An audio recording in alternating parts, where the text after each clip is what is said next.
तो ये जो यूरोप है और ये जो भारत है, इनका संबंध आज नहीं, बहुत पुराना है। व्यापार भी होता था, इनकी राजनीतिक सामाजिक जो भी चीजें थी सब ठीक थी, लेकिन बीच में जो स्थलीय मार्ग से व्यापार होता था वो रुक गया। मैं आपको सारे नोट्स बनवा दूंगा, पहले ध्यान से समझ लो फिर लिखवा दूंगा मैं आपको। तो इनका बीच में व्यापार रुक गया, ये एक दूसरे की तरफ नहीं जा पाए। क्यों नहीं जा पाए? तो एक घटना घटी थी 1453। 1453 में एक घटना घटी, यहां पर एक तुर्की जगह में कुस्तुतुनिया पड़ता है। इसका नाम आपने सुना होगा, क्या पड़ता है? कुस्तुतुनिया। हाँ, कुस्तुतुनिया, जो भी कुस्तुतुनिया, ठीक है ना, ये पड़ता है। तो यहां पर जो है अरबी जो होते हैं वो आक्रमण कर देते हैं, अरब के लोग यहां पर आक्रमण कर देते हैं और इस पर कब्जा कर लेते हैं। कब्जा करने के कारण जो इनका स्थल मार्ग से व्यापार होता था वो रुक जाता है। जब रुक जाता है तो यूरोप में एक व्यक्ति था जिसका नाम था प्रिंस, क्या नाम था इसका? आगे बताओ। हेनरी। यूरोप में एक व्यक्ति थे प्रिंस हेनरी। प्रिंस हेनरी को एक उपाधि दी गई है द नेविगेटर। इसकी नेविगेटर। यह मैं अभी पृष्ठभूमि बना रहा हूं क्यों हुआ ऐसा। तो यूरोप में एक व्यक्ति है प्रिंस हेनरी, ये एक्चुअली भौगोलिक या समुद्री खोज की अगुवाई करने वाले व्यक्ति हैं। तो इनको द नेविगेटर कहा जाता है यूरोप में आज भी। इन हिस्ट्री में द नेविगेटर किसको कहा जाता है? प्रिंस हेनरी को। तो इन्होंने कहा कि जब हम लोगों के स्थल मार्ग बंद हो गए हैं तो क्यों ना हम लोग समुद्री मार्ग की खोज करें। भाई हमारा छूट गया है तो हमें कैसे भी उससे मिलना तो है, क्योंकि अगर व्यापार नहीं होगा तो चीजें रुक जाएंगी। सही बात भी है। तो क्या होता है, प्रिंस हेनरी साहब ही लोगों को बढ़ावा देते हैं। तब समुद्री मार्ग से, किससे? समुद्री मार्ग से जो यूरोपीय थे वो भारत आना शुरू करते हैं। आपने एक नाम सुना होगा 1492 में कौन आया था? कोलंबस आया था, जिसने किसकी खोज की थी? किसकी? अमेरिका की खोज की थी। अच्छा, मैं अगर आपसे पूछूं कोलंबस कहां का निवासी था? कहां का? स्पेन। स्पेन को कहना, स्पेन का रहने वाला, याद रखिएगा, स्पेन का रहने वाला था। देखो मैं आपको एक छोटी सी बताता हूं, एक अगर हम मैपिंग के थ्रू बताएं, जैसे हम मान लेते हैं हमारी पृथ्वी गोल है, तो ये यहां पर एशिया है, अफ्रीका है, उत्तरी अमेरिका है, दक्षिणी अमेरिका है ना, अफ्रीका है और कौन सा? यूरोप है। तो हुआ ये, जैसे जब ये कोलंबस निकला, यूरोप से निकला, तो इसने किया क्या, ये सीधे, अगर इसको भारत, भाई पता तो था ही नहीं पहले, तो वो इधर से निकला और सीधे यहां के गिरा, तो इसने अमेरिका की खोज कर दी। अच्छा, एक और नाम सुना होगा आपने, 1498 में एक व्यक्ति आया था, इसको बहुत अच्छी जानते हैं, लेकिन अभी सब धुआं हो गया। कब? जब पेट वाले एग्जाम में पूछा गया कि वास्को डी गामा की समाधि स्थल कहां है ना, ऑलमोस्ट लोगों को नहीं पता था। 1498 में वास्को डी गामा आया, और ये आया कैसे था? ये वास्को डी गामा आया और ये अफ्रीका है, अफ्रीका है, ये ऑस्ट्रेलिया है। तो ये अफ्रीका से होते हुए यहां आया, एशिया पहुंचा। समझ रहे मेरी बात को? तो ये भी क्वेश्चन पूछा जाता है कि वास्को डी गामा कहां से होकर आया था? अफ्रीका से। भाई तो खोज कर रहा था, खोजते खोजते, मैं भी सब लिखवा दूंगा आपको, खोजते खोजते ये पहुंचा। तो 1498 में वास्को डी गामा ने इसकी खोज कर दी, भारत की खोज की। एक्चुअल में सही बात बताऊं तो भारत कोई खोया हुआ जगह थोड़ी ना थी, भारत तो पहले से पता था लोगों को। बात यह थी कि वास्को डी गामा ने समुद्री मार्ग की खोज कर दी, बात यह है। लेकिन अक्सर हम लोग कहते हैं कि वास्को डी गामा ने भारत की खोज की। भारत तो पहले से था, खोज उसकी की जाती है जो वहां हो, जो था, जो हो ही ना। तो वास्को डी गामा आया, कहां आया था? कालीकट यानी कि केप। या इसने किसकी खोज की? भारत के समुद्री मार्ग की खोज कर। किसके खोज की? समुद्री मार्ग की थी भाई। पहले मार्ग नहीं पता था, समुद्री मार्ग की खोज कर। अब देखो ऐसे धीरे धीरे लोग, अच्छा लोग क्यों आए अपने यहाँ भारत में? अब कहानी समझ में आई ना? जब स्थल मार्ग से व्यापार रुक गया तब समुद्री खोज की गई और ऐसे धीरे धीरे एक नहीं बहुत से लोग आए।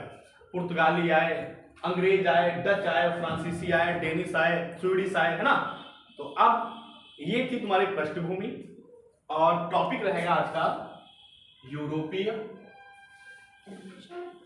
कंपनियों आगमन। यूरोपीय कंपनियों का आगमन। अभी समझ लो, अभी और समझ लो एक चीज और, सीधे दिमाग में फीड हो जाएंगी चीजें, बस थोड़ा सा इंतजार करो। क्या हुआ? अब ऐसे लोग आना शुरू कर दिए हैं, लोग आ रहे हैं। होता क्या है, तो मैं सबसे पहले मैं आपको बताता हूं कि जो यूरोपीय कंपनियां आई वो थी कौन सी। पहले कौन से लोग आए थे? पुर्तगाली। कौन आया था? बोलो, पुर्तगाली आए थे। देखो एक बात और बता दो, देखो यार आप लोग बड़े लेवल की तैयारी कर रहे हो यहाँ बैठ के, तो थोड़ी सी आपके अंदर जैसे बोलते रहे कि क्या सिंसियरिटी या समझ होनी चाहिए। जब मैं मना कर रहा हूँ कि नहीं अभी मत नोट करो, लेकिन आप नोट कर रहे हो, मुझे कोई फर्क नहीं पड़ेगा। लेकिन मुझे ये मेरा एक्सपीरियंस कहता है कि चीजें जब समझाई जाए, चाहे गणित का सब्जेक्ट हो या कोई भी सब्जेक्ट हो, तो पहले समझ लो, फिर कहा सर 2 मिनट रुकिए मैं नोट कर लेता हूँ, या यूट्यूब तो चल ही रहा है ना? तो पहले कौन आया तुम्हारे? पुर्तगाली। कब आए थे जरा बताना?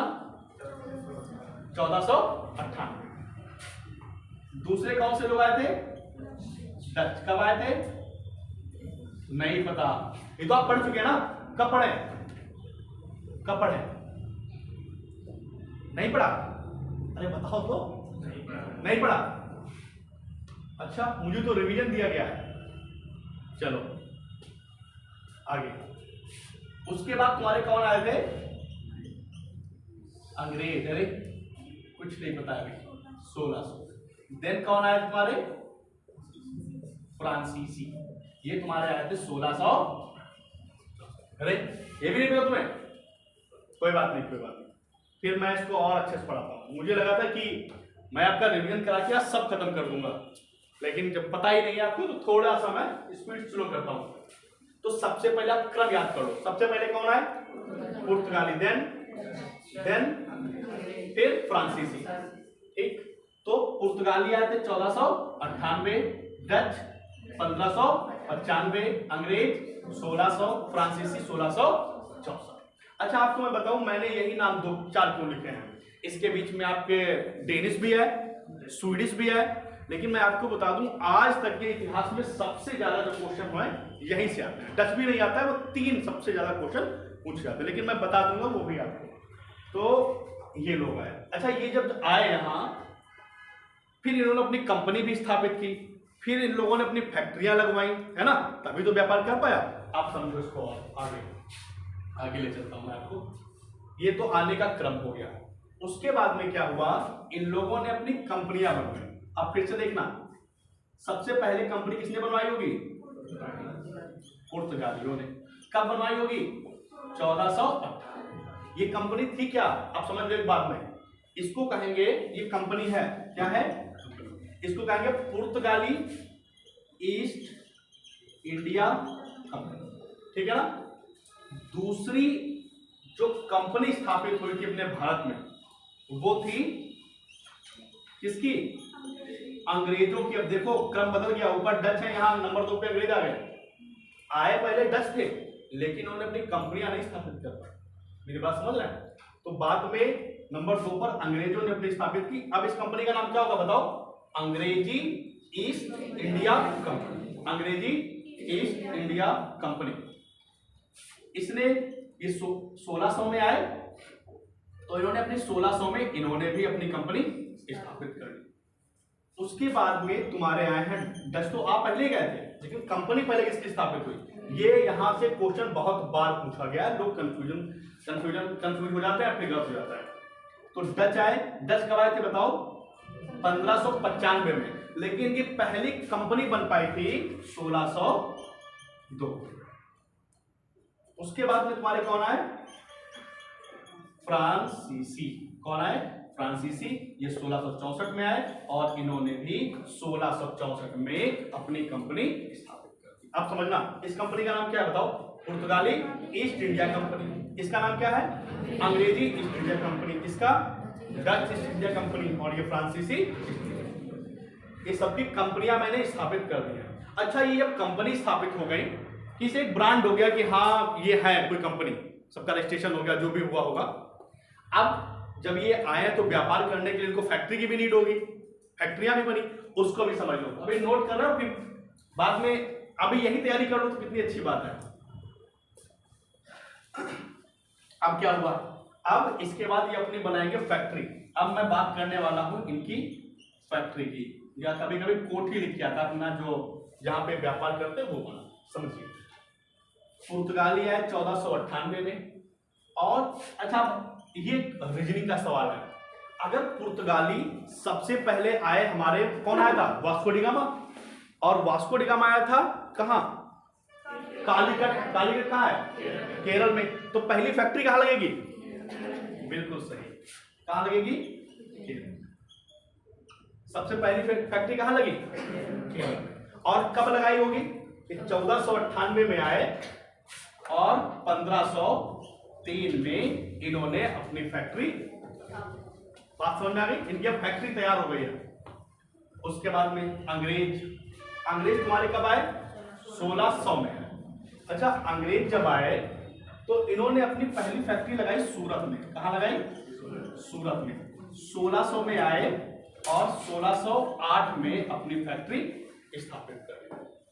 उसके बाद में डच आए तुम्हारे 1602 में और 1605। ये कौन है? डच लोग तुम्हारे पता कहां लगाते हैं फैक्ट्री? मसूलीपट्टनम। कहां? इसे कभी कभी मछलीपट्टनम भी कहते हैं। केरल नहीं, आंध्र प्रदेश। लिख के दे रहा हूं, आंध्र प्रदेश। तो मसूलीपट्टनम कहां पड़ेगा? आंध्र प्रदेश। और ये आए थे 1602 में और अपनी फैक्ट्री बनाएंगे 1605। अच्छा, फिर इनका मामला क्या है? फ्रांसीसी आए 1664 में और अपनी फैक्ट्री बनाते हैं सूरत में। कहां बनाते हैं? सूरत में। और कब बनाते हैं? 1664 में आए, 1668। कहानी यहां तक बिल्कुल क्लियर है ना? सबको बात समझ में आ रही है?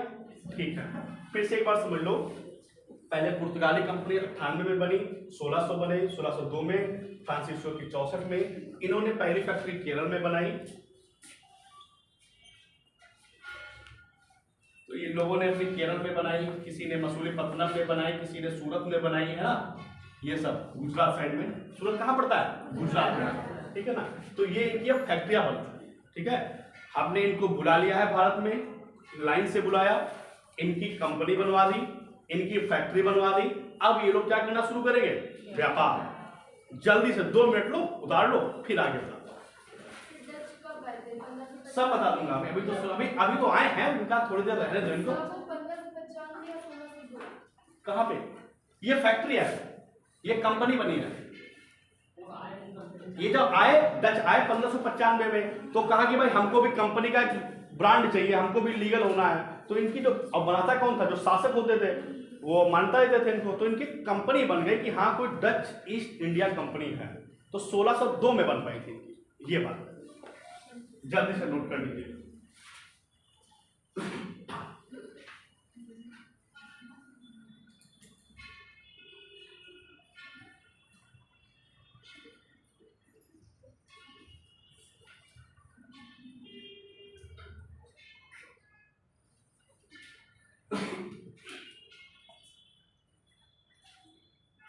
नोट हो गया?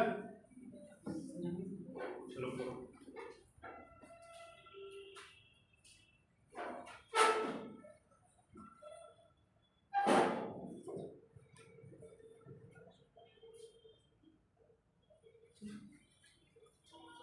तो ये केरल है ना, केरल में एक जगह पड़ती है कोचीन। अगर आपको केरल में दिखाई पड़े तो कोचीन मिलेगा, ठीक है? कोचीन, जो कोचीन में तो केरल में है। कोचीन में लगाई थी। अब कोचीन पड़ेगा केरल में। अब नोट हो गया? मिटा दूं?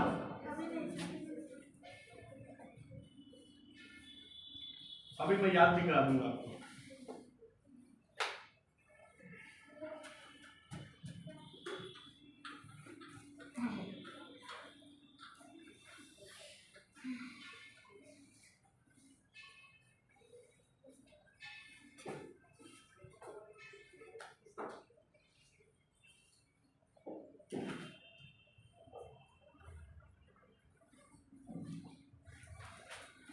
इधर वाला निकालता हूं।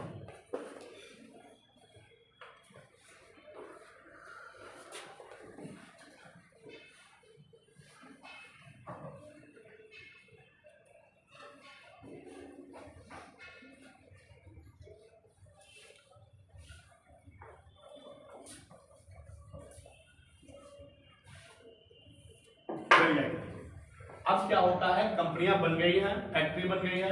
अब सबसे पहले तुम्हारे आते हैं पुर्तगाली।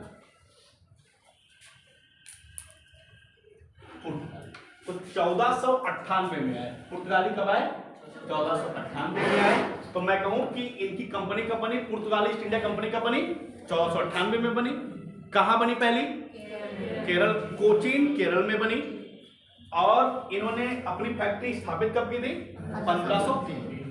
डायरेक्ट प्रश्न पूछा जाता है कि पुर्तगालियों ने अपनी पहली फैक्ट्री कोचीन में कब बनाई? तो 1503। आप समझिए, अब भारत आ रहा है, ये जो वास्को डी गामा है किस मार्ग से आ रहा है? समुद्री मार्ग से। तो ये कहां से होकर आता है? अफ्रीका से होकर आता है। कहां से होकर आता है? अफ्रीका। अफ्रीका के दक्षिण का स्थान है जिसको बोलते हैं Cape of Good Hope. Cape of Good Hope. अब ये केप ऑफ गुड होप है क्या, मैं बता दूं आपको। ये नाम दिया गया है कि वास्को डी गामा कहां से आता है, तो केप ऑफ गुड होप से होकर आता है। और ये केप ऑफ गुड होप जो है अफ्रीका के एक दक्षिणी तट का एक स्थान है। इसे ये सीएसएन कॉलेज है, कहा गया ये हरदोई है, पिहानी लखनऊ चुंगी है ये, है ना। तो ऐसे ही जब वो रास्ते से गुजरा तो उस रास्ते का नाम था केप ऑफ गुड होप। तो अफ्रीका से होते होते पहुंच गया है कहां? कालीकट। कालीकट। और कालीकट क्या है? एक बंदरगाह है। क्या है? बंदरगाह है। और अब कालीकट है, ये पहुंच गया है केरल। कहां पहुंचा है? केरल। अब केरल में आया तो इसने बताया कि भाई हम है वास्को डी गामा, यूरोप से आए हैं, पता आपको? तो अच्छा तुम अपने भाई हो जो बिछड़ गए थे, भाई रास्ता बंद हो गया था ना स्थलीय मार्ग। तो यहाँ के एक हिंदू शासक थे, कौन थे? हाँ, हिंदू शासक थे। इनका नाम था वैसे जमोरियन था। क्या नाम था? जमोरियन। लेकिन किताबें जमोरिन लिख देती हैं, जो भी लिखे जमोरिन। जमोरिन ने इनका भव्य स्वागत किया कि ठीक है भाई आ गए, बहुत अच्छी बात है। ये आते हैं और ये जो वास्को डी गामा साहब हैं, ये जमोरिन से कहते हैं कि साहब, मतलब राजा साहब, हमको भी जो है व्यापार करने की अनुमति दीजिए। तो वास्को डी गामा को पहली बार अनुमति देने वाला व्यक्ति कौन था? जमोरिन, जो हिंदू शासक था। कहां का? केरल का। तो यही देता है इनको कि हाँ ठीक है तुम अब अनुमति दे देता, तो ये व्यापार करता है।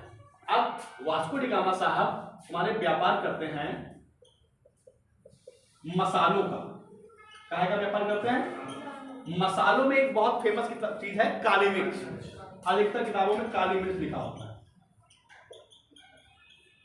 अच्छा, ये साहब काली मिर्च का व्यापार करते हैं। और भी मसाले होते हैं उनका व्यापार करते हैं।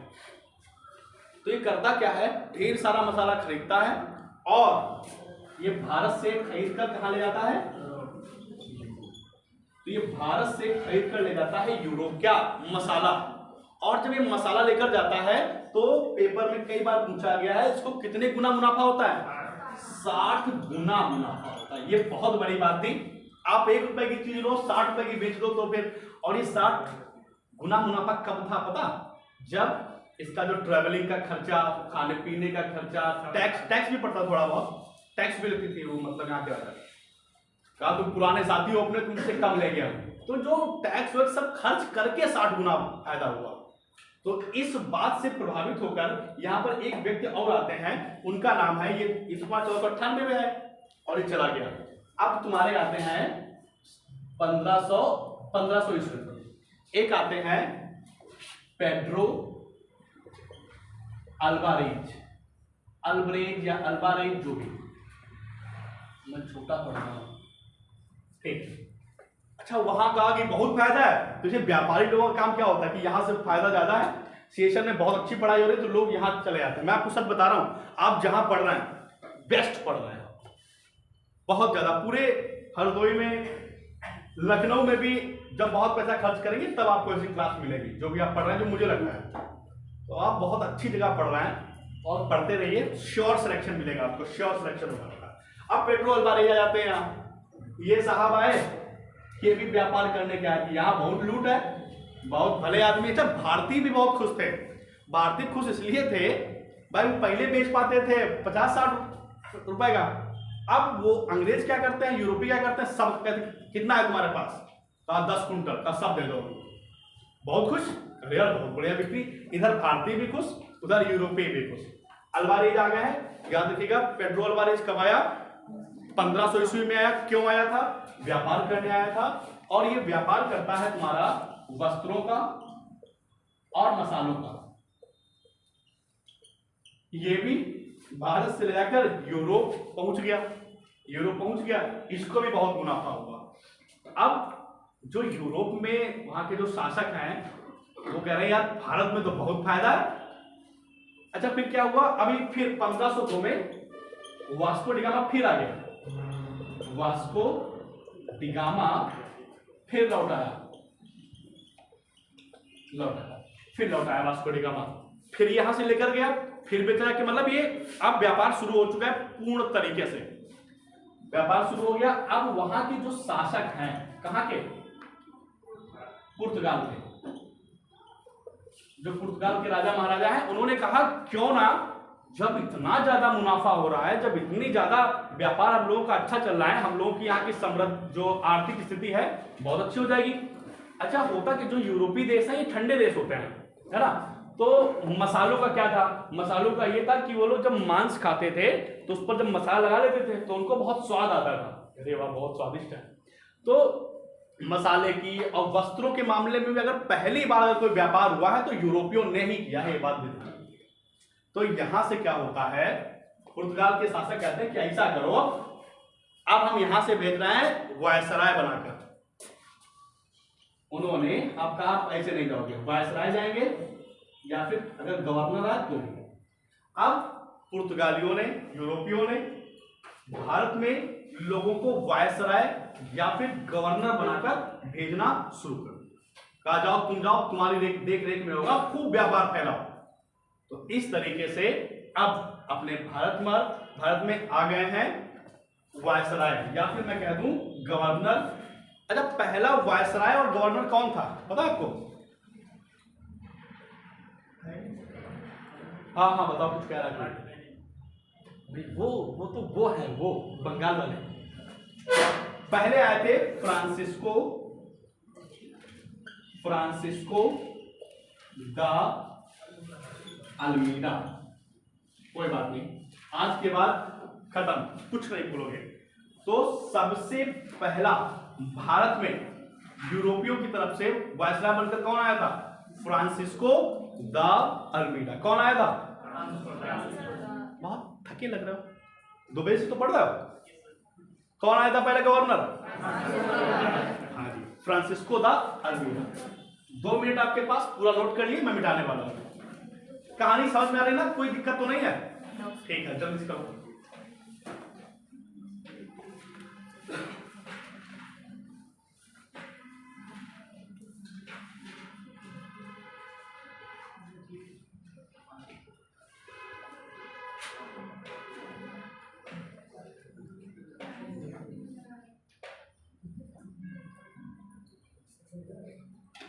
बात नहीं करिए, अपना करो।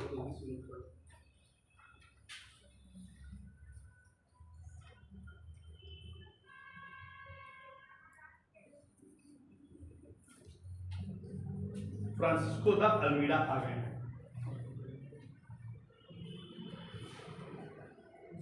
क्योंकि आज ज्यादा कराना है तो थोड़ा जल्दी जल्दी करिए। इधर तो मिटाई दो।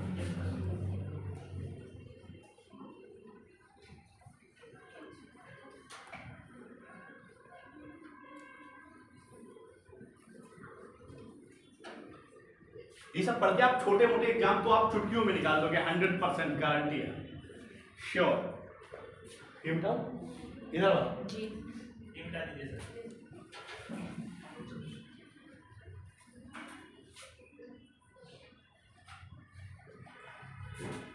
तो वास्को डी गामा किस महाद्वीप से होकर आया था? अफ्रीका महाद्वीप से। और उस रास्ते को कहते क्या है? Cape of Good Hope. एक और क्वेश्चन छूट रहा है जो अभी हाल ही के एग्जाम में आया था कि वास्को डी गामा की समाधि स्थल कहाँ है? कोच्चि केरल में ही है। कोच्चि में ही आया, कोच्चि में ही आया और कोच्चि में ही इसकी समाधि स्थल है। पूछा जाता है किस बीमारी से मर गया था? लिख लेना साइड में कि जो वास्को डी गामा साहब थे मलेरिया की बीमारी हो गई थी। क्या है कि मलेरिया हो गया था इन साहब को। हाँ जी, समुद्री मार्ग से आए थे, खेल हो गया इनके साथ। तो मलेरिया से मरे कब? 1524 में। ईयर नहीं आएगा। और इनकी समाधि भी लिख लेना, अभी हाल ही में आया था पेट वाले एग्जाम में। समाधि स्थल लिख लीजिएगा कोच्चि केरल, ये अपना शॉर्ट में कह लीजिए। हाँ जी, क्या 1524 बोर्ड पे लिखा है। दिस कंसंट्रेशन करिए, कोई बात नहीं।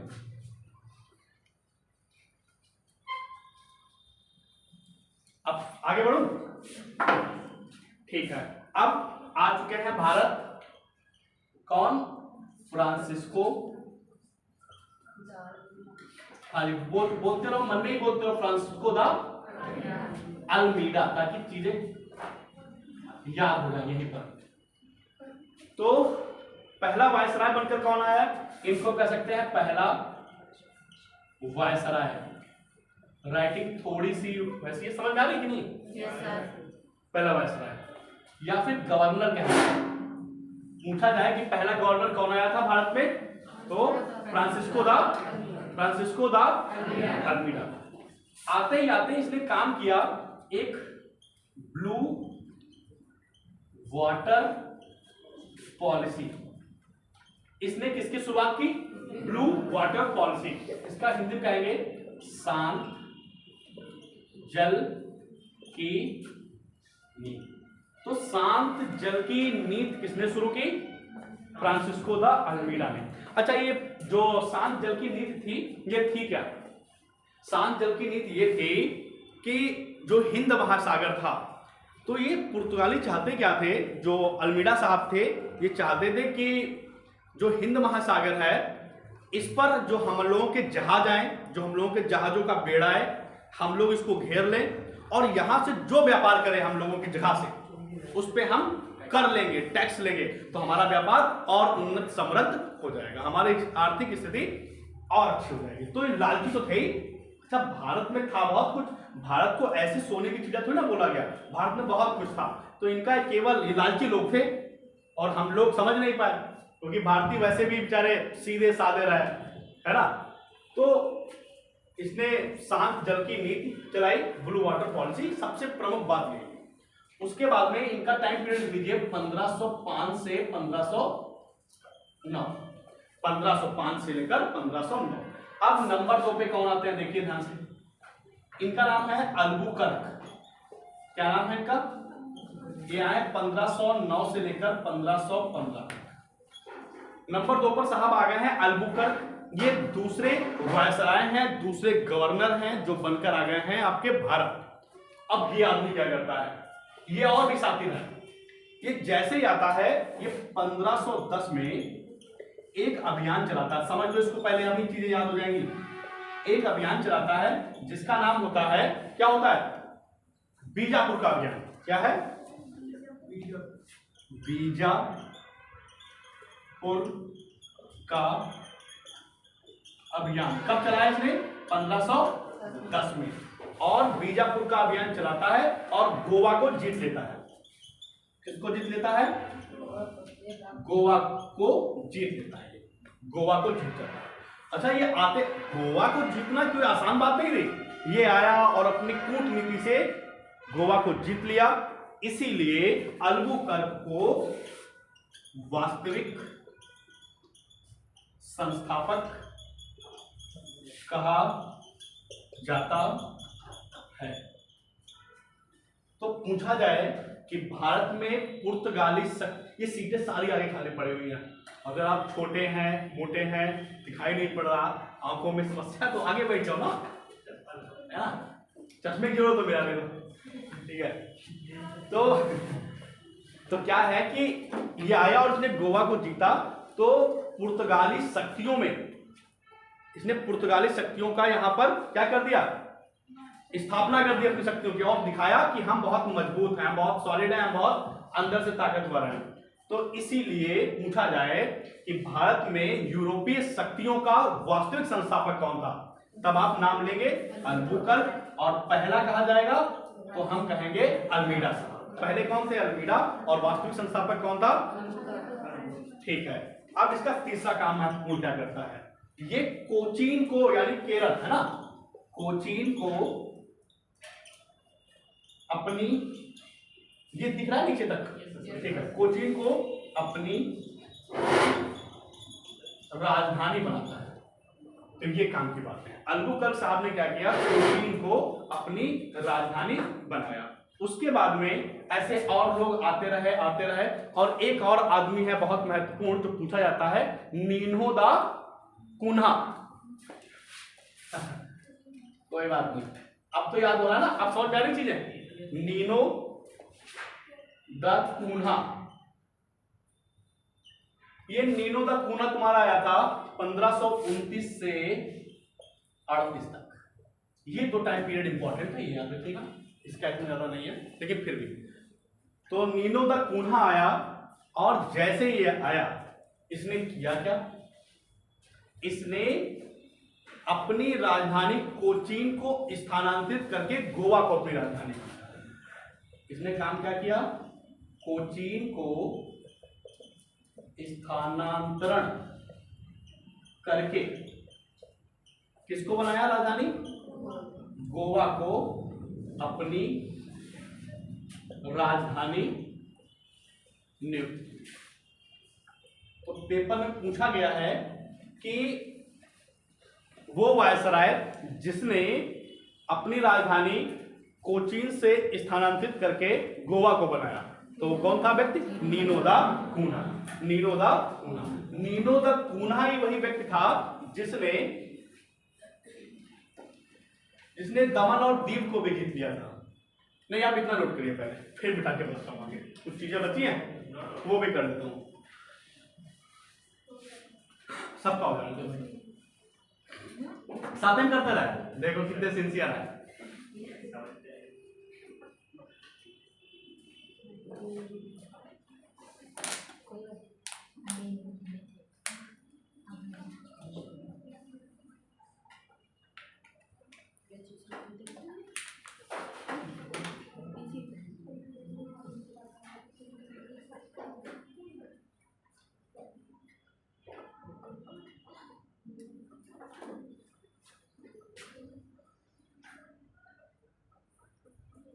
हो गया, ठीक। एक काम की बात इसमें है, इसमें जो अल्बुकर्क साहब थे, अल्बुकर्क साहब ने एक विवाह प्रथा भी चलाई थी, आप समझ लो क्या चलाया था, उसी में लिख लीजिएगा, अल्बुकर्क वाले में इसने विवाह प्रथा भी चलाई थी। विवाह प्रथा क्या थी, ये लोग चाहते थे, जैसे अपने भारत में एक पद बहुत ज्यादा सम्मानित है, अब सुन ही नहीं रहे, लिख रहे हैं, बहुत एक पद बहुत सम्मानित है जिसको बोलते हैं दामाद का पद, है ना। ये जो दामाद नाम की जो प्रजाति है, ये सबसे ज्यादा मतलब अपने आप को सम्मानित या गर्व महसूस करती है, जैसे जीजा बोला जाता है ना, ये बहुत अपने आप को बहुत सम्मानित महसूस करता है। अच्छा, तो ये जो यूरोपी थे, तो इन्होंने ये भी कहा, इन्होंने कहा कि क्यों ना हम लोग अपने लोगों की शादी जो है इंडियन के साथ कर रहे हैं, तो हम लोगों का कद और ऊंचा हो जाएगा, भाई हम भी यहाँ के दामाद कहलाएंगे और फिर जलवा हो जाएगा इनका। तो ये वाली प्रथा जो है अल्बुकर्क ने, याद रखिएगा, अल्बुकर्क ने, और एक बार आईएएस में प्री में पूछा गया कि वो व्यक्ति कौन था जिसने सती प्रथा का विरोध किया था, तो वो कौन सा यूरोपीय वायसराय था जिसने सती प्रथा का विरोध किया था। तो याद रखना, सती प्रथा विरोध, सती प्रथा विरोध करने वाला कोई और नहीं, वो था अल्बुकर्क। कौन था, अल्बुकर्क, ठीक है ना। उसके बाद में ये अल्बुकर्क की कहानी यहीं पर होती है फिनिश। इतने ही इसने बहुत अच्छे काम किए जो पूछे जाते हैं एग्जाम में। पहुंचे नीनो द कूना 27 से 38 तक, सॉरी 29 से 38 तक रहा। इसने कोचीन से अपनी राजधानी गोवा को बनाया और इसने 1535 में दीव को जीता, 1559 में दमन को जीता। इनको जीत कर ही, और ये सब देखो, ये सब जो अब गोवा है ये अभी नहीं लोग छोड़ते हैं, ये छोड़ते जाके 1961 में ये पुर्तगाली सबसे पहले आए और सबसे लास्ट में गए। तो इन्होंने 35 में दीव को जीता, फिर दमन को जीत लिया और कब तक रहे यहाँ 1961 तक रहे। समझो इनका कब आए थे और कब गए, यानी इन्होंने भी खूब खुल के राज किया है। तो जान लो सबसे पहले आने वाले व्यक्ति पुर्तगाली, सबसे बाद में जाने वाले पुर्तगाली। और आपको बता दूं कि अगर भारतीयों से कोई संबंध बनाने वाला है व्यापार के मामले में, पहला व्यक्ति कौन था? पुर्तगाली, केवल और केवल पुर्तगाली। जब भी कभी कुछ ऐसा क्वेश्चन पूछा जाए कि पहली बार यूरोप और भारत कुछ भी है, तो आप यूरोप पुर्तगाली लगा देना, सही हो जाएगा। और आपको पता है कि हमारे देश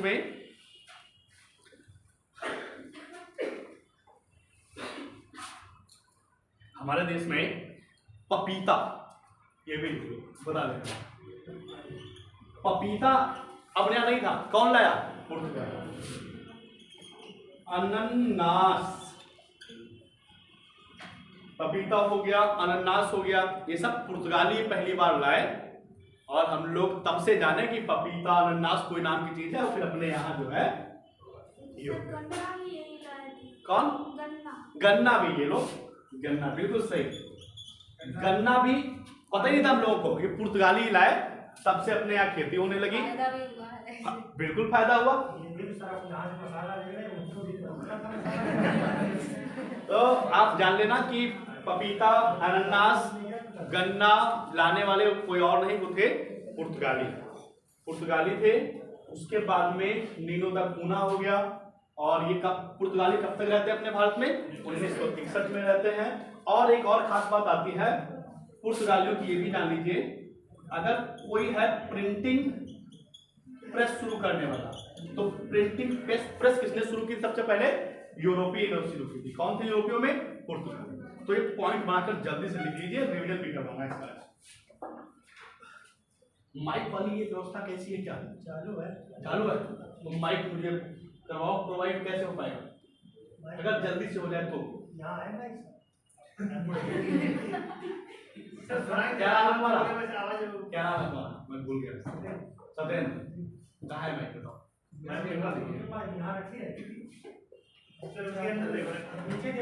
डेस्क में कह रहे हैं कि अगर हो तो आप वो एडजस्ट कर दें। नहीं है चलता है। चलो कल से करना, अभी टाइम लगेगा, सिलेबस बहुत ज्यादा है। मिटा दूं?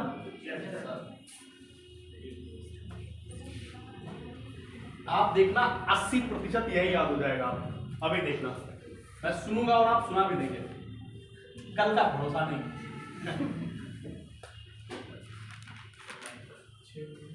अच्छा, जब तक मैं मिटा रहा हूं मुझे बताओ कि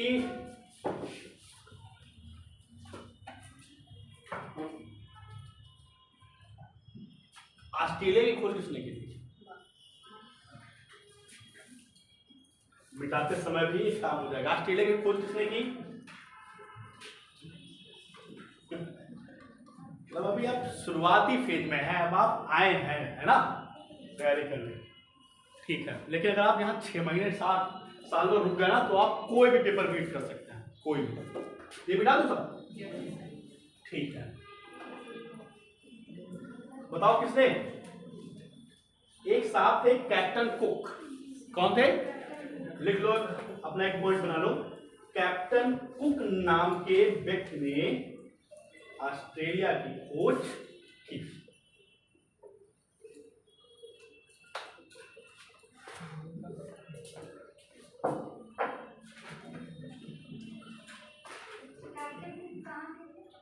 कैप्टन कुक कहां के थे?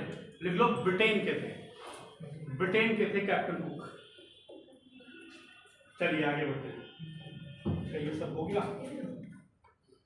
अब नीनो डी कूना ने दमन, दीव सब जीत लिया है, गोवा को अपनी राजधानी बना ली है और पूरा हिस्सा मिला लिया है किसमें, सबको पुर्तगाली बना दिया है। अब तुम्हारे आते हैं नंबर 2 पर कौन, अरे डच। कब आए थे, 1595 में। फैक्ट्री पहली कब बनाई, 1600, सही देख के बता दो, लगा के बता दो, नहीं बता पा रहे, 1602 में। कहां फैक्ट्री बनाई थी, मसूलीपट्टनम में। ये बात लिखवा चुका हूं मैं, कुछ नहीं, अब कुछ नहीं। अब बताओ, ये ऐसा था कि जब मैं पढ़ा रहा था तो साथ में लिख रहे थे, ये मैं देख रहा था, ये पुराने छात्र हैं हमारे, इसीलिए स्टूडेंट हैं पुराने तो लिखे जाए। चलो कम टू द पॉइंट, सुनो सुनो, टाइम वेस्ट मत करिए। तो डच तुम्हारे आ गए हैं 1505 में। अच्छा, जब डच आए तो इनके साथ में एक विशेष आदमी आया था, उसका नाम था कॉर्नेलियस हाउंटमैन। बोलो नहीं, कॉर्नेलियस हाउंटमैन।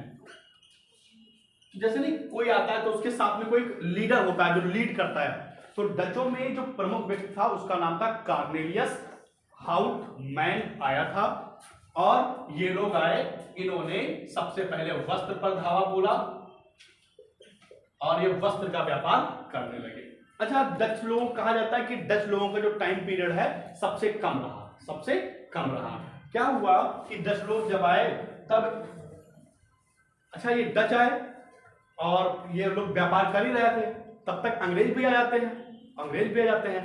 अंग्रेजों, इनको मैं अभी यही मार देता हूं, अंग्रेजों और डचों का एक युद्ध होता है, उस युद्ध का नाम है वेदरा का युद्ध। इंग्लिश में लिखा हुआ तो वेडरा हो जाएगा, लेकिन वेदरा का युद्ध होता है। कब होता है, वेरी गुड, 1759 को अंग्रेजों और डचों का एक युद्ध होता है। डच हार जाते हैं, अंग्रेज जीत जाता है और इस प्रकार से डचों का पतन हो जाता है और डचन अपना जो भी बोरिया बिस्तर बेच बाजी साहब तुम ले लो, हमारे पास की बात नहीं। और 1759 में डच अंग्रेजों को सब बेचकर चले जाते हैं, कहां, अपने देश, अपने वतन चले जाते हैं। तो इस तरीके से डच होते हैं समाप्त, 1759 में चले जाते हैं और 2-4 रह जाते हैं, मतलब सब कुछ खत्म हो जाता है कि बचता नहीं उनके पास। अब प्रभावी कौन है, अंग्रेज। अब डचों का इतना ज्यादा नहीं पूछा जाता। उसके बाद में तुम्हारे आते हैं कौन, ये अंग्रेज आते हैं और ये फिर कब तक रहते हैं, 1947। सबसे ज्यादा अगर लूटखोर किया है, सबसे ज्यादा प्रताड़ित किया है तो वो अंग्रेज है, पक्के दुश्मन है अपने, है ना। हाँ, इन लोगों ने भारतीयों का बहुत शोषण किया है। चलिए, अच्छा अभी मैंने बताया कि अंग्रेज कब आए थे, 1600 में आए थे और इन्होंने पहली फैक्ट्री कब बनाई थी, कंपनी कब बनी थी, 1600 में ही बनी थी, जब रानी कौन थी, रानी एलिजाबेथ थी ना। 31 दिसंबर 1600 में जो है कंपनी बनती है और रानी एलिजाबेथ कहती हैं, वो एक फरमान जारी करती है। अच्छा, 1600 में आए और फैक्ट्री कब बनाई, 1608 में इन्होंने फैक्ट्री बनाई, लिखा चुका हूं मैं आपको। अच्छा, जो रानी है इनका नाम है एलिजाबेथ।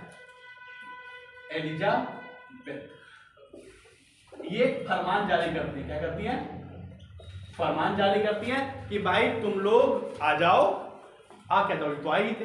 कहा कि तुम लोग 15 वर्ष तक भारत में तुम भी व्यापार करेंगे।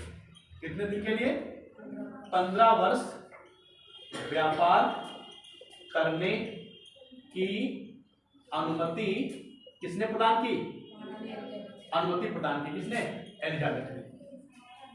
और पता क्या कहा कि जाओ पूर्वी जो देश है, पूर्वी देश, वहां जाओ आराम से व्यापार करो। इशारा किधर था, भारत की तरफ। तो ये भारत में आए और इन्होंने व्यापार किया और धीरे धीरे जैसे इन्होंने अपनी सत्ता बढ़ा पाई, ऐसे ही 15 से फिर 5 बढ़ गया, फिर 10 बढ़ा लिया, फिर 20 बढ़ा लिया, फिर क्या कभी भी व्यापार खत्म ही नहीं हुआ। तो ये आ गए हैं, व्यापार शुरू कर दिया है 15 वर्ष। उसके बाद में क्या होता है, हाँ, फिर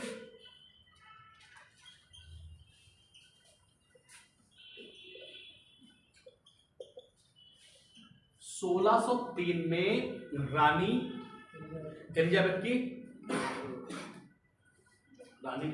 मृत्यु हो जाती है। अच्छा, जब ये क्वेश्चन बहुत बार पूछा गया है कि जब अंग्रेजों की ईस्ट इंडिया कंपनी की स्थापना हुई तब मुगल सम्राट कौन था रहा होगा? अरे नहीं भाई, जब 1600 में कंपनी बनी तो आपको याद करो 1556 से लेकर 1605 तक कौन? अकबर। तब मुगल सम्राट कौन था? ये तब की बात है जब ईस्ट इंडिया कंपनी की स्थापना हुई थी, अंग्रेजी ईस्ट इंडिया कंपनी। तब मुगल सम्राट कौन था? अकबर था। अब ये रानी भाई मर जाती हैं। अब ब्रिटिशों का जो नया राजा बनता है, इसका नाम क्या होता है? James first. अब यहां का राजा बन गया है जेम्स फर्स्ट। अच्छा, जेम्स फर्स्ट अपने दूत को बुलाते हैं और इसके दूत का नाम होता है, क्या नाम होता है? विलियम। कोई बात नहीं, क्योंकि ये शुरुआत है तो हम लोग सीख रहे हैं, लेकिन भविष्य में अब ये चीजें देखो, मैं आपको बता दूं, कंपटीशन बहुत ज्यादा है, लोग बहुत पढ़ाई करते हैं, आपको भी पढ़ना होगा अगर आपको गवर्नमेंट जॉब चाहिए, चाहे लो लेवल की चाहे हाई लेवल की, और आप सब अधिकारी रेंज में जा रहे हैं तो आपको चीजें आज से ही तैयार करनी होंगी और पढ़ना होगा। यहाँ 1.5 घंटा पढ़ेंगे, उसके बाद घर में भी 1-2 घंटा पढ़ेंगे चीजों। अब मैं यहाँ आपको एक तरीके से मैपिंग दिखा रहा हूँ कि क्या क्या हुआ। आप कोई अच्छी सी किताब लेकर एनसीईआरटी बेस्ड उसको आप पढ़ेंगे, चीजें नई नई भी मिलेंगी, उनको नोट करेंगे और फिर उनको याद करके आप आगे बढ़ जाएंगे। जो चीज खत्म हो जाए उसका बस जिंदगी में हमारे केवल रिवीजन आना चाहिए, बाकी कुछ नहीं। अगर आप ये पॉलिसी अपनाएंगे तो आप भी श्योर सफल हो, जल्दी हो जाएंगे। वरना फिर क्या, बुढ़ापे तक 40 साल तक 38 साल तक करते रहो, देखा जाएगा फिर। लेकिन अगर आपको जल्दी नौकरी चाहिए, जल्दी हीरो बनना है अपनी जिंदगी में, अपने माँ बाप का हीरो बनना है, तो मेहनत, हीरो या हीरोइन तो जो है मेहनत करनी ही पड़ेगी। वरना एक बात समझ लो, नौकरी केवल काबिल आदमी को मिल रही है, तो काबिल ही बनो जितनी जल्दी बन सको, ठीक है। तो विलियम हॉकिंस को जेम्स फर्स्ट भेजते हैं, कहाँ? कहते हैं अपना एक फरमान भेजते हैं। फरमान आप देखते होंगे कि ऐसे करके पहले एक वो हुआ करता था, है ना, उसमें सब लिखा होता था कि जाओ भाई।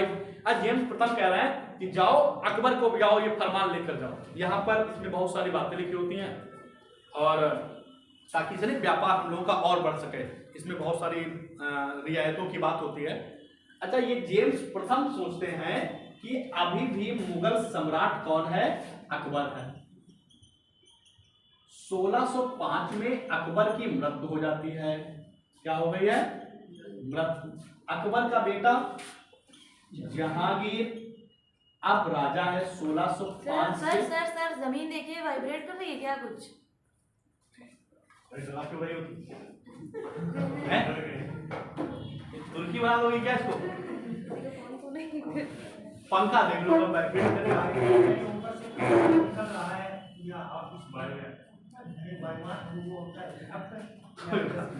नहीं सर, मैंने पहले 2 बार फील किया इसलिए बोला। कोई बात नहीं, सही कह रही हो। तुम लोगों की जान बचाने के चक्कर में अभी वो भी ना बताते, अगर मान लो रियल में आ जाए, अब ऐसे कम से वो बता देगी तो हम लोग भाग चलेंगे यहाँ से, है ना। अभी देख रहा हूँ कि कितनी भयंकर सुनामी आई है, सॉरी वो भूकंप आया हुआ है। तुर्की में क्या हाल हुआ है तो सबको पता ही है, कोई बताने की देर नहीं है। कुछ नहीं हिल रहा है, सब सही है। देखो पंखा क्या हिल रहा है? नहीं, पंखा नहीं हिल रहा है, सब कुछ सही है, सब लोग सुरक्षित हैं। आगे बढ़े, कुछ नहीं है, डोंट वरी, क्लास पे ध्यान दो, कुछ नहीं होगा। अगर ये ठीक है, कुछ नहीं होगा तुमको। चलिए सर, ठीक है, शुरू करें। हेड पर तो सही है सर, कुछ नहीं हो रहा है सर, बात है ना, डर तो मुझे भी भाई। चलिए, अब देखो, मुझे लगा कि जहांगीर जो इनका बेटा बना ये गलत हो गया। तो आप सुनो, come to the point. Jahangir, Akbar की मृत्यु हो चुकी है 1605 में। जहांगीर बन गया है यहाँ का राजा 1605 से 1627 तक जहांगीर रहता है। अच्छा, जेम्स फर्स्ट को पता है कि यहाँ का राजा अकबर है, लेकिन जब ये विलियम हॉकिंस पहुंचता है तो उसको मिलता कौन है वहां का शासक? जहांगीर। तो विलियम हॉकिंस साहब बताते हैं कि देखो यार, हमको यार नहीं कि सम्राट ने हमको ब्रिटिश ईस्ट इंडिया कंपनी के सम्राट जो है या जो वहां के राजा है, शासक है, उन्होंने हमको भेजा है ये फरमान लेको और आपके पिताजी से मिलना है। तो कहा पिताजी तो बुलाया नहीं और हम ही यहाँ के राजा। बोले अरे बड़ा दुख हुआ भाई, सब बातें हुई। फिर जहांगीर ने भाई इनको बहुत बस दूत जो भी कोई होता है, देखो रावण ने भी, हनुमान जी जब दूत बन के गए थे, नहीं कौन गया था दूत? अंगद जब राम भगवान के दूत बन के गए तो उनका भी बहुत मान सम्मान हुआ था। फिर हनुमान जी भी गए, जो भी रहा, तो ऐसे ही इनका बहुत ज्यादा सम्मान हुआ। किसका? विलियम हॉकिंस का बहुत सम्मान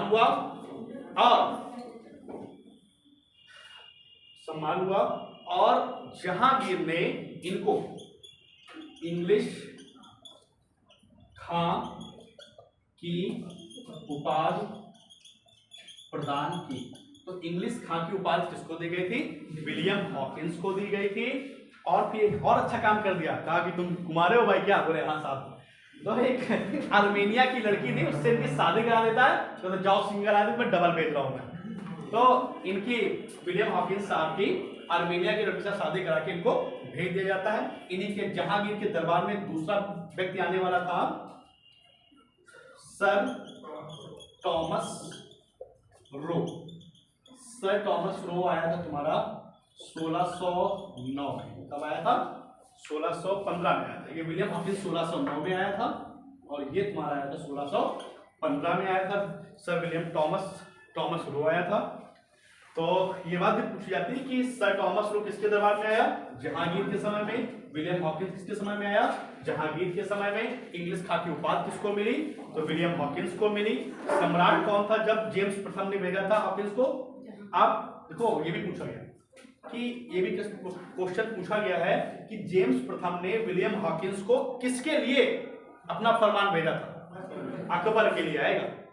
मिला किसके समय में था? जहांगीर। ये माइन्यूट चीज है, समझिएगा इसको, जल्दी से नोट कर लो।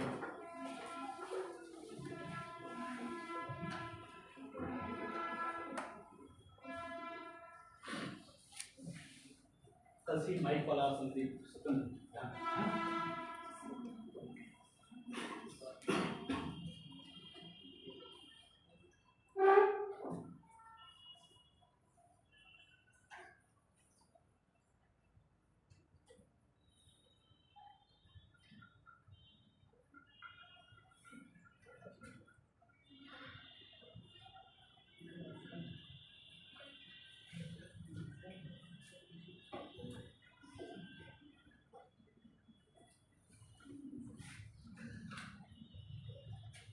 बिटा दूं?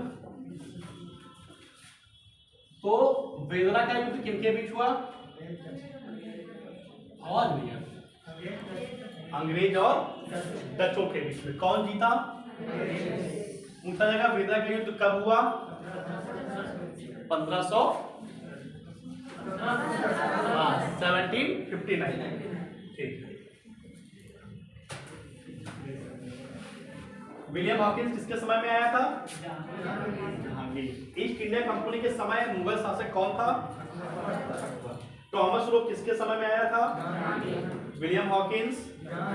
इंग्लिश खां की उपाधि किसको मिली? किसको? विलियम हॉकिंस को मिली। William Hawkins. अब होता क्या है, और डीप ले चलूं आपको? काम बहुत करना है यार अभी। चलो थोड़ा सा और करता हूँ, इंपॉर्टेंट है। 1632 में ये काम किस चीजें है, बहुत थोड़ा डीप है, चीजें देख लीजिए। 1632 में गोलकुंडा के शासक हैं, गोलकुंडा के शासक हैं, वो एक फरमान जारी करते हैं और उस फरमान को कहा जाता है सुनहरा। ऐसे समझ लो, देख लो पहले, सुनहरा फरमान। तो पूछा जाता है कि सुनहरा फरमान जारी करने वाला व्यक्ति कौन था? तो गोलकुंडा के शासक, और उनका नाम था तुम्हारे अब्दुल्ला कुतुब शाह। क्या नाम था? अब्दुल्ला। आईएएस में पूछा गया, अब्दुल्ला कुतुब अब्दुल्ला कुतुब शाह। तो याद रखिएगा। तो पूछा जाए कि 1632 पूछा जाएगा कि सुनहरा फरमान कब जारी किया गया? 1632 में। किसने किया था? गोलकुंडा के शासक ने। कौन था गोलकुंडा का शासक? अब्दुल्ला कुतुब शाह। तो याद रखना ये सुनहरा फरमान, बाकायदा यही नाम है इसका, सुनहरा फरमान। उसके बाद में क्या होता है? 1717 में, ये काम की बात है, बहुत काम की बात है। 1717 में आया था ब्रिटिश कंपनियों का मैग्ना कार्टा। थोड़ी सी डीप चीज है, समझ लीजिए। 1717 में तुम्हारा जो मुगल शासक था उसका नाम था फर्रुखशियर। देख लीजिएगा सही लिखा है कि नहीं। तो फारुखशियर जो था तुम्हारा मुगल शासक था 1717 में। अच्छा, इसका सुनहरा जो फरमान था उसमें था क्या? तो इसकी खास बात थी, ये अंग्रेजों को कहता है कि आप हमारे यहां आइए और फ्री में व्यापार कीजिए, आपको कोई भी टैक्स नहीं देना है, आपको कोई भी टैक्स नहीं देना है। अच्छा, जब ये बात अंग्रेजों ने सुनी कि अरे कुछ भी नहीं देना है मुझे, तो ये बहुत खुश हो गए। तो इसीलिए इसको सुनहरा फरमान कहा जाता है। इस नाम से इतिहास में बहुत प्रसिद्ध है। तो फ्री व्यापार करने की अनुमति मिलती है। कौन देता है? गोलकुंडा के शासक। अब अंग्रेज आ गए हैं यहाँ पर, ये तो फ्री मिल रहा है, टैक्स भी नहीं पड़ेगा। बाकी अभी तक हर जगह टैक्स पड़ता था, इनसे कम ही पड़ता था लेकिन पड़ता था, लेकिन यहाँ फ्री हो गया। फिर 1717 में मुगल शासक तुम्हारा है फर्रुखशियर। फर्रुखशियर साहब क्या करते हैं? ये भी न्योता देते हैं अंग्रेजों को। अच्छा, खास बात थी, ये जो फर्रुखशियर हैं, अकबर द्वितीय है, बहादुर शाह जफर हैं, ये सब उत्तर मुगल काल के हैं और ये सब कमजोर शासक माने हैं। इनके कुछ था नहीं, नाम के थे कि हाँ भाई राजा के बेटे हैं, राजा हैं आज, लेकिन ये लोग अंदर से बहुत कमजोर लोग थे। तो कमजोर मुगलों में एक फर्रुख साहब थे, फर्रुखशियर भी थे। ये भी लोग कहते हैं कि जाओ हमारे यहाँ व्यापार कीजिए। अंग्रेज आते हैं, व्यापार, ये शर्त रखते हैं, याद रखिएगा। पहली शर्त क्या होती है? शर्त ये होती है कि आप हमको 3000 रुपए, देखो थोड़ा डीप है मामला, समझ में नहीं चीजें, ठीक है, 3000 रुपए वार्षिक कर दीजिए और आप व्यापार कीजिए, और आप व्यापार कीजिए। फिर कहते हैं आप हमको 10,000 रुपए अगर दो वार्षिक, 10,000 रुपए दो वार्षिक, तो आप सूरत में फ्री व्यापार कीजिए। मतलब हमको इतना दे दो, केवल इतना 10,000 रुपए दे दो और आराम से जो है पूरा व्यापार करो, आपको कुछ नहीं देना। हाँ, व्यक्ति था जो कर रहा था, जो समझौता कर रहा था, इसका नाम था सर जॉन शर्मा। ये भी एक दूत था, याद रखिएगा, अंग्रेजों का। तो पेपर में पूछा जाए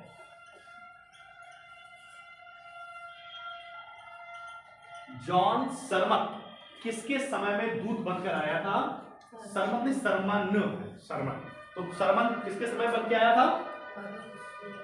फर्रुखशियर के समय में, ठीक है। ये अच्छा, ये आया क्यों था? अंग्रेजों ने भेजा कि तुम जाओ और तुम बात करो जाके। ये लालच तो था ही लोगों के, और ये यहाँ पर ढेर सारी रियायतों को लेने के आया था कि भाई हमको जो भी रियायत हो जाएगी अपना काम चला लेंगे।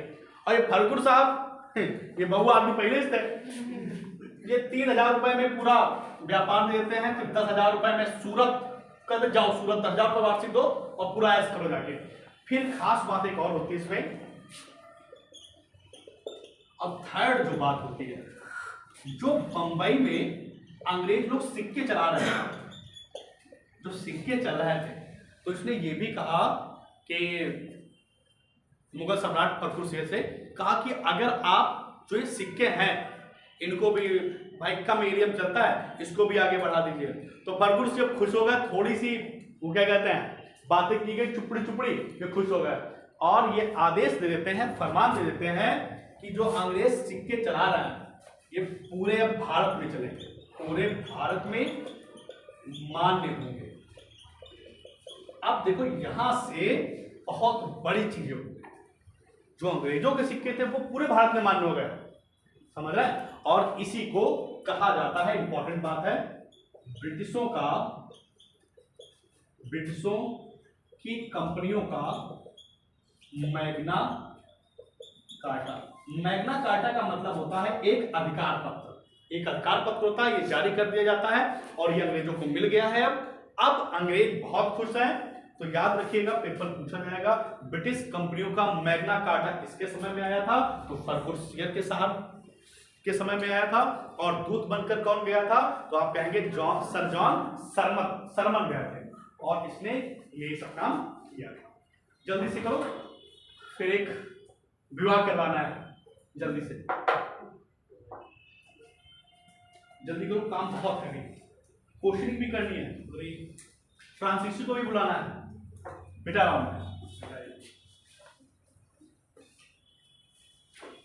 आप मुझे बता दीजिए, गोलकुंडा में जो सुनहरा फरमान आया था कब आया था? 1632 में आया था। 1632 में जब 1632 में सुनहरा फरमान आया तो गोलकुंडा में शासक कौन था? कुतुब शाह। ठीक है, आप मुझे बता दीजिए,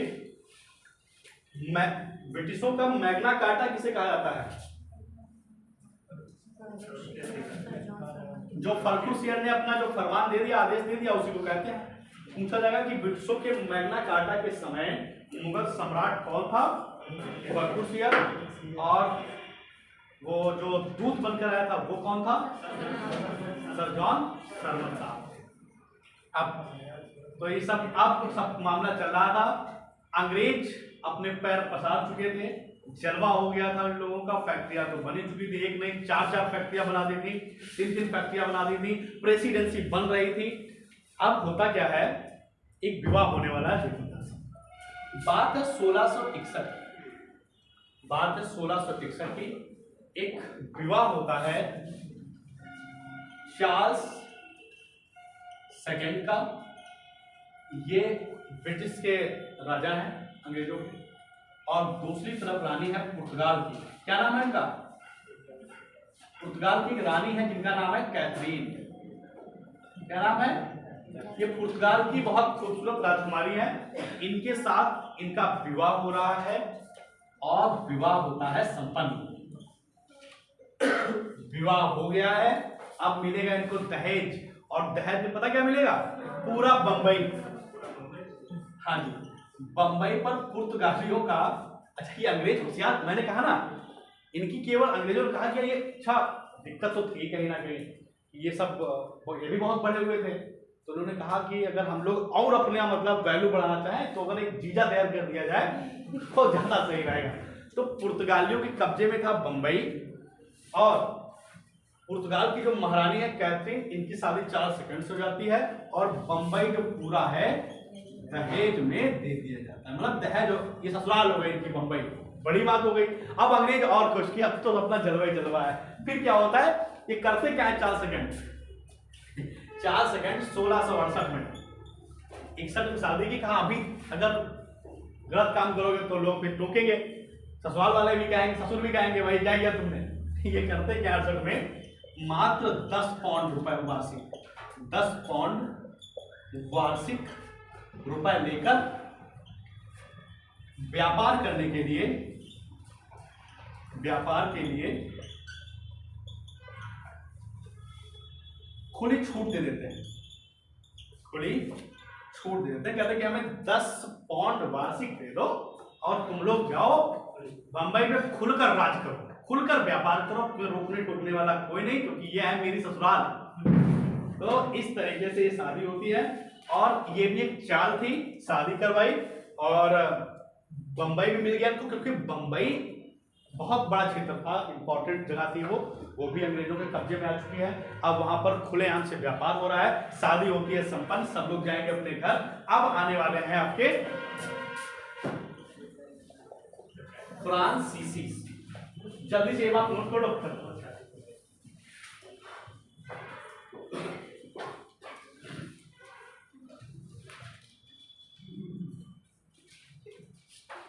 क्या हुआ, क्या हुआ? शादी सही नहीं लग रही क्या? गुलाब जामुन यहाँ वो है सामूहिक विवाह है ना, फिर खाना के नाम लिखवा दे तुम्हारा सामूहिक विवाह में। हाँ 19 ये जो टेंट लग रहा है ये सब ये एक सामूहिक विवाह होना है और इसमें 90 लोगों की जिंदगी बर्बाद हो गई। मतलब 90 लोगों की शादी होने वाली है और ये एक बहुत अच्छी योजना है चल रहा है।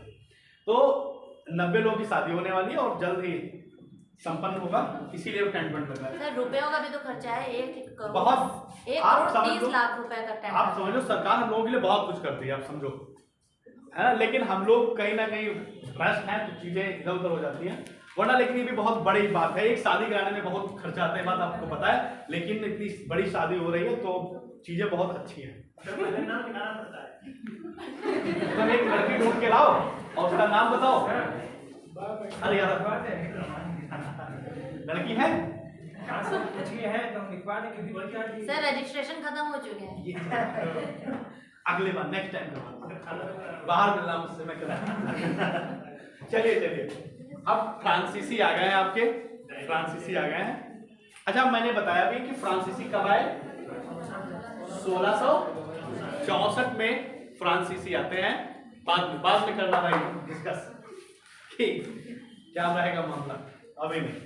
64 के बाद में या 68 में क्या बनाते हैं बता दो, अपनी फैक्ट्री बनाते हैं। कहाँ बनाते हैं, सूरत में अपनी फैक्ट्री बनाते हैं।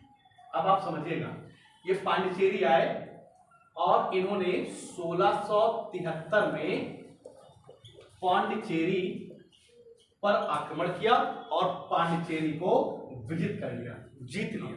अब फ्रांसीसियों का कब्जा हो चुका है पांडिचेरी। आप समझिएगा बहुत काम की बात है। अब आपको दो लोग बहुत उभरते हुए दिख रहे होंगे, कौन कौन, एक फ्रांसीसी और एक अंग्रेज। अच्छा हमेशा एक ही नहीं आता कि मेरा ही व्यापार चले इनका ना चले। अब छोटे छोटे इनके बीच में, फ्रांसीसियों के बीच में और अंग्रेजों के बीच में छोटी मोटे विवाद अक्सर होते रहते हैं, कहीं ये इनसे नाराज हो गए, कहीं वो इनसे नाराज हो गए। और एक वक्त ऐसा आता है कि फ्रांसीसी और अंग्रेजों के बीच हो जाता है युद्ध, और जो युद्ध होता है इसी युद्ध को कहते हैं कर्नाटक का 3 होते हैं। युद्ध कितने होते हैं तो पूछा जाए कर्नाटक के युद्ध कितने हुए, 3 हुए। किनके बीच हुए, अब तो कोई डाउट नहीं होगा, अंग्रेज और फ्रांसीसियों के बीच में 3 युद्ध होते हैं, जिन्हें कहा जाता है कर्नाटक का युद्ध। युद्ध कराऊं, नोट हो गया, 1 मिनट ले लो दिखा दो।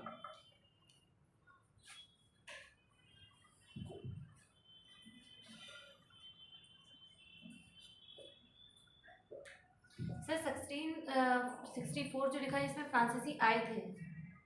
सबसे पहले बात तुमने बताई, सर सॉरी सुन नहीं पाया। सबसे पहले लिखा है रजिस्टर में 1664 में फ्रांसीसी आए थे। उसके बाद 68 में इन्होंने 64 में आके अपनी कंपनी स्थापित कर ली। 68 में इन्होंने अपनी पहली फैक्ट्री सूरत में लगा दी थी। तो सबसे पहले बात होते हैं, ठीक है मिटा दूं फिर। अब हम युद्ध कराने जा रहे हैं, ध्यान से देखिए।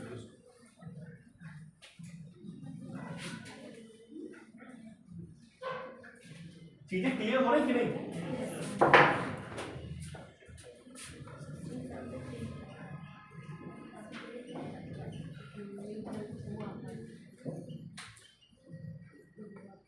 बहुत इंपॉर्टेंट है, अक्सर यहां से क्वेश्चन आते हैं पेपर में, ध्यान से देखिएगा। क्या बताओ क्या? No sir. तो कर्नाटक का ये सब क्या है हमारे, कर्नाटक का पहला युद्ध। तो कर्नाटक का पहला युद्ध होता है 1746 से 48। 46 से 48 क्यों होता है, क्योंकि ऑस्ट्रिया के उत्तराधिकार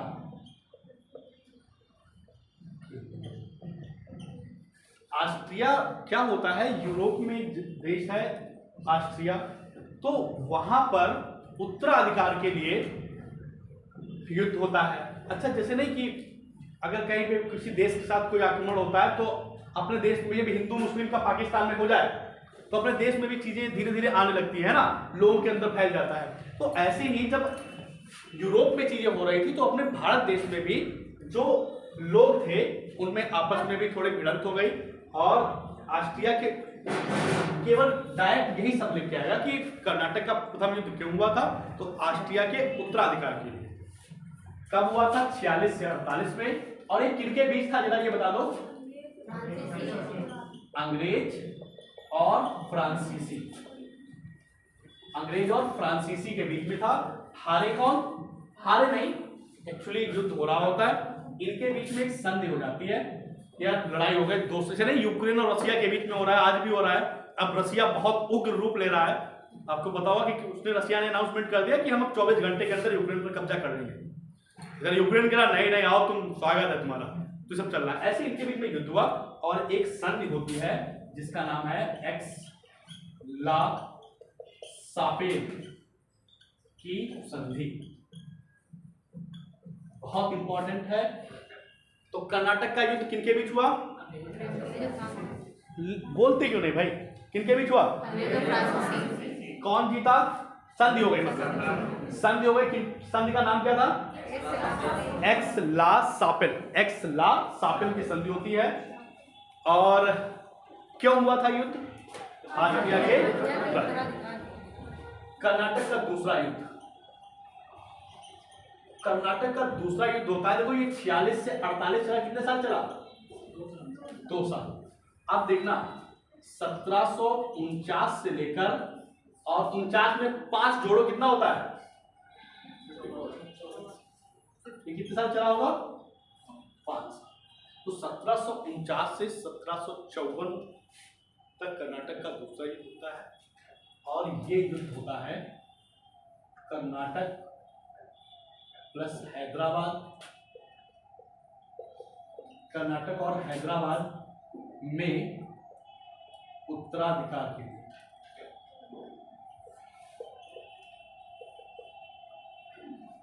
कर्नाटक हुआ ये था कि ये 2 गुटों में बटा था, इधर कर्नाटक उधर हैदराबाद।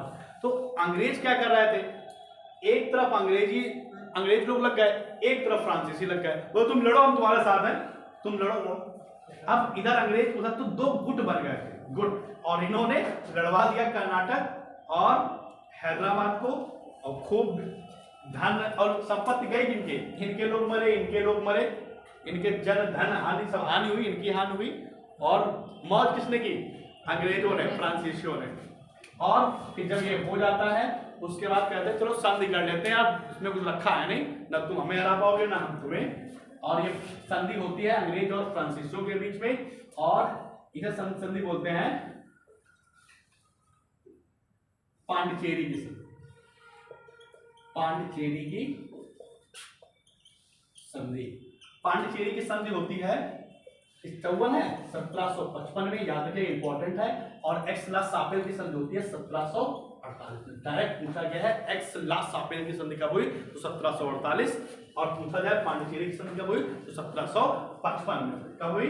1755 में। फिर क्या होता है? कर्नाटक का तीसरा युद्ध होने जा रहा है। कर्नाटक का तीसरा युद्ध। अब देखना ध्यान से, 54 हो गया, कहा यार शांत हो जाओ, बहुत हो गया, अब लड़ाई नहीं करेंगे। फिर क्या होता है 2 साल बाद 1756, 5 और 2 कमजोर है, 5 और 2 7 साल जोड़ो, 56 में 7 जोड़ो, ताकि तुम्हें याद रहे। पहले 2 साल हुआ, 5 साल हुआ, अब कितने साल होगा? 7 साल। तो 56 से 63 तक, ठीक है ना? देखो चीजें कठिन नहीं है। यहाँ 2 साल हुआ, फिर 49 से 5 जोड़ दो, 54 तक रहा, फिर 2 साल रेस्ट रही, 56 से 63 7 साल रहा। और इसे कहा गया सप्त वर्षीय युद्ध। सप्तवर्षीय युद्ध का नाम दिया गया इसको। और ये किनके बीच में होता है बता दो? इंग्लिश और फ्रांसीसियों के बीच में होता है।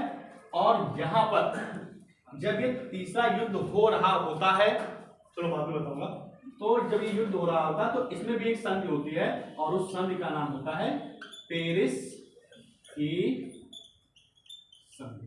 और पेरिस की संधि होती है 1763। तीनों कर्नाटक के युद्ध हो गए हैं, बहुत ज्यादा महत्वपूर्ण है, इनको आप लिख लीजिए, याद कर लीजिएगा। आई होप समझ में खूब आया होगा।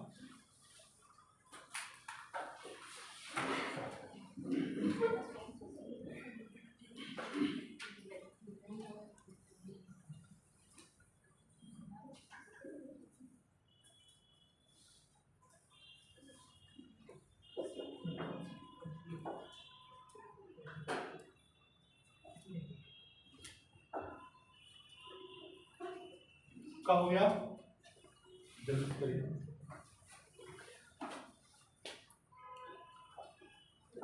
तो कर्नाटक का पहला युद्ध कब होता है? 1746 से। दूसरा युद्ध कब होता है?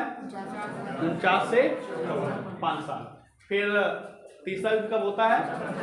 56 से 63। तीनों बातें समझ में आई। 46 से 48, 49 से 54, 56 से 63। उसके बाद में जो पहला युद्ध होता है वो होता है ऑस्ट्रिया में उत्तराधिकार के कारण।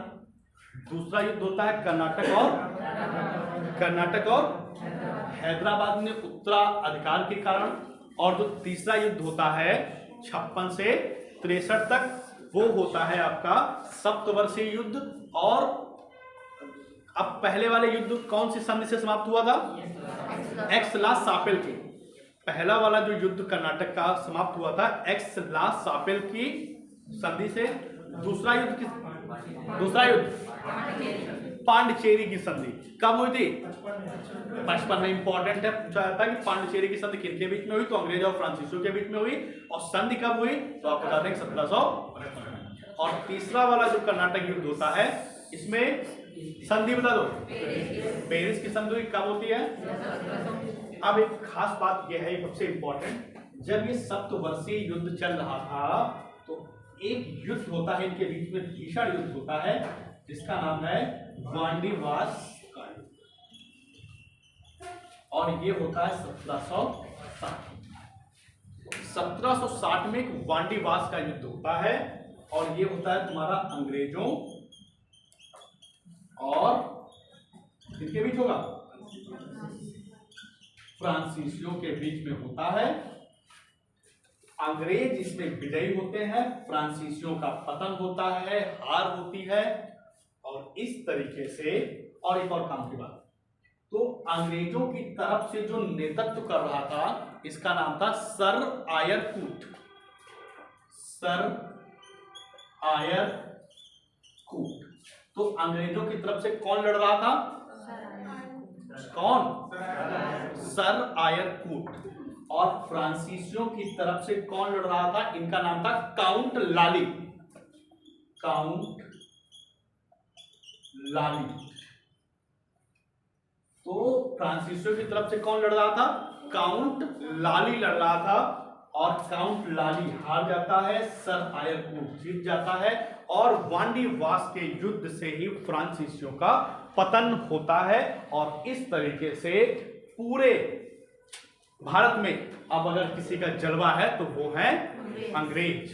अंग्रेजों का बोलबाला है, फ्रांसीसियों का पतन हो चुका है, डच पहले जा चुके हैं, है ना। तो इस तरीके से ये इंपॉर्टेंट बात है। वांडीवास का युद्ध कब हुआ? 1760 में हुआ। अंग्रेज और फ्रांसीसियों के बीच में हुआ। अंग्रेजों की तरफ से सर आयर कूट थे, फ्रांसीसियों की तरफ से काउंट लाली थे। लाली थे। क्या हुआ? अभी तो युद्ध समाप्त हुआ है, तो जाओ तो समाप्त। अभी देखो, अभी कुछ और होने वाला है, थोड़ा सा। ठीक है, ये हो गया। कुछ बच रहा है, अभी मेरे मन में आया था, कुछ छूट रहा है।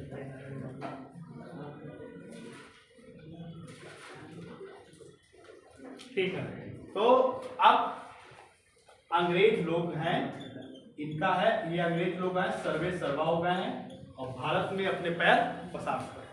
तो इस तरीके से कर्नाटक के तीनों युद्धों का पतन होता है। और हाँ, इसकी ट्रिक है, एक ट्रिक देख लो, याद करें। एक ट्रिक है, एक्स पा पे, ये कर्नाटक के युद्ध की ट्रिक है। कर्नाटक युद्ध की एक्स पापे, क्या ट्रिक है?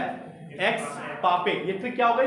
पहली संधि हो गई एक्स ला साफिल की संधि, दूसरी हो गई पा मतलब पांडिचेरी की, और तीसरी हो गई पेरिस। तीनों याद हो गई। देखो ये बहुत बार इंडिविजुअल भी पूछा जाता है कि पेरिस की संधि कब हुई, तो आप क्या देंगे 1756। अरे 56 कहाँ है, 1756 में। और अच्छा अब आपको ये डाउट नहीं हो कि कर्नाटक का युद्ध किनके बीच हुआ, तो बिल्कुल श्योर है किनके बीच में हुआ, अंग्रेज और फ्रांस। सब लोग अपना रजिस्टर बंद कर लो और इसे भी ऑफ कर देते हैं। चलो एक मिनट जाओ। अच्छा एक और बात सुन लो, मैं आपसे क्वेश्चन ही कर लेता हूँ, रजिस्टर बंद करो जल्दी से। क्या चीजें समझ में आई, खूब समझ में आई, आवाज बहुत कम है, खूब समझ में आया, ठीक है। रजिस्टर बंद करो जल्दी से, बंद करो जल्दी से। इसे एक बार कह दिया जाए बंद करो रजिस्टर तो फिर कतई बंद ही हो जाए। जो ज्यादा डिसिप्लिन होगा, जिसमें ज्यादा अनुशासन होगा, उसकी नौकरी बहुत जल्दी लगती है, ये भी बात जान लो। पहला मेरा क्वेश्चन आपसे ये है, सबसे पहला क्वेश्चन, सबसे पहले कौन आए थे, सबसे पहले आए तुम्हारे पुर्तगाली। कौन आए थे, पुर्तगाली। उसके बाद में डच, फिर अंग्रेज, फिर अंग्रेजों के बाद में आए थे तुम्हारे डेनिस, डेनिस के भी बाद में फ्रांसीसी, फिर तुम्हारे आए थे स्वीडिश। कौन आए थे, स्वीडिश। तो ये अपने YouTube पे जाकर देखना, कोई जरूरत नहीं है। देखो ध्यान से मेरी बात सुनो। सबसे पहले कौन आए, पुर्तगाली, फिर कौन आए, डच, फिर अंग्रेज, फिर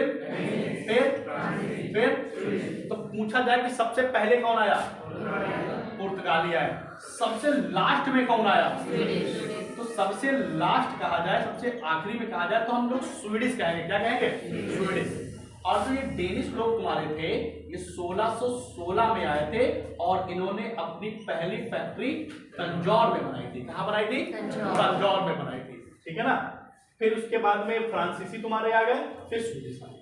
तो सबसे पहले कौन लोग आए, सबसे लास्ट में कौन गया, सबसे आखिरी में कौन आया, स्वीडिश आया। सब बातें बिल्कुल क्लियर है ना, ठीक है। मेरा अगला क्वेश्चन ये है कि गोलकुंडा में जो सुनहरा फरमान था ये कब लागू चलाया गया, 1632 में। पूछा जाएगा कर्नाटक का युद्ध किस संधि से समाप्त हुआ,